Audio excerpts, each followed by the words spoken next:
فرض نماز کے بعد دعا حدیث سے ثابت ہے، بہت زیادہ ترغیب ہے حدیث میں، لیکن کسی ایک حدیث کو لے کے فیصلہ نہیں کیا جاتا، خود دیکھا جاتا ہے کہ صحابہ اور نبی نے اس پر کس طرح عمل کیا ہے.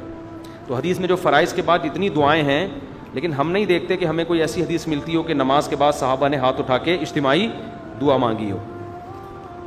بالفرض اگر ایک آدھ واقعہ ہے بھی تو ایک آدھ دفعہ ہے نا. یہ عمل تو 5 ٹائم ہوتا تھا، اس کی تو کثیر روایات ہونی چاہیے تھی نا. جو عمل بار بار ہو رہا ہے تو اس میں ایک روایت کیوں ہے؟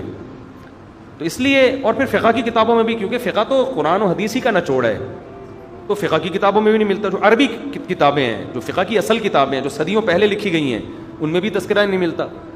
ان باتوں کی بیس پہ لوگ مجھے کہتے ہیں یہ تفردات کرتا ہے، پوری قوم سے ہٹ کے مسائل بیان کرتا ہے. تو میں پوری قوم سے ہٹ کے نہیں، میں وہ بتا رہا ہوں جو پوری قوم کے مسائل ہیں، صدیوں سے کتابوں میں اسی طرح چلے آ رہے ہیں. تو آپ دکھا دو، ہدایہ میں دکھا دو، رد المحتاج، حدیث میں تو ہے ہی نہیں نا.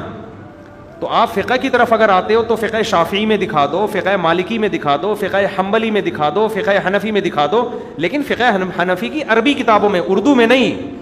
جو عربی جو فقہاء نے لکھی ہیں کتابیں، نہ فقہ شافعی کی کسی کتاب میں ملے گی اس دعا کا تذکرہ، نہ امام شافعی نے لکھا، نہ امام، کیونکہ ہے ہی ملتا ہی نہیں ہے ہمیں کوئی اس کا تذکرہ. تو اس لیے یہ بر صغیر کی ایک رسم ہے جو نمازوں کے بعد ہمارے یہاں ہاتھ اٹھا کے دعائیں مانگی جاتی ہیں.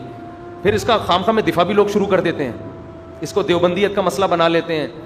تو ایسا کرو گے تو کوئی بھی نہیں آئے گا میرے بھائی، ٹھیک ہے نا. ایسا کرو گے تو کوئی بھی نہیں آئے گا. تو حضرت مفتی محمد شفیع صاحب رحمۃ اللہ علیہ، جو حضرت مفتی تقی عثمانی صاحب کے والد تھے، ان کا پورا رسالہ اجتماعی دعا کے بارے میں، وہ پڑھ لیا کریں. مجھے یہ ہوتا ہے کہ لوگ نا مجھے تختہ مشق بنا رہے ہیں یوٹیوب پہ کہ یہ الگ ہی کوئی فرقہ پیدا ہوا ہے، یہ کوئی الگ ہی چل رہا ہے.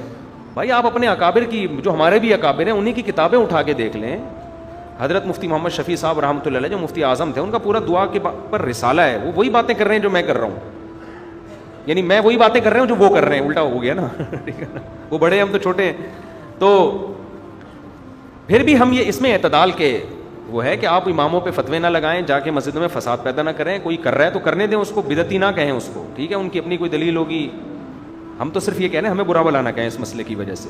تو اگر کوئی کر رہا ہے تو فساد نہ کریں. اور بہت سارے بڑے بڑے مسائل ہیں، کسی اکابر میں سے کسی عالم کی گستاخی نہ کریں، آپ کسی کو بدعتی قرار نہ دیں، اپنی رائے پیش کر دیں، مان لیں ٹھیک ہے، نہیں مانیں کوئی بات نہیں. علماء میں اختلاف ہوتے ہیں، جہاں درجنوں اختلاف وہاں ایک اور صحیح. ایسا کون سا گھبرانے والی بات ہے بھائی؟ اور بہت سارے مسائل میں اختلاف ہے یا نہیں ہے، تو ایک اور صحیح، اس میں کیا ہو گیا؟ اور بھائی مارکیٹ میں کوئی نیا مسئلہ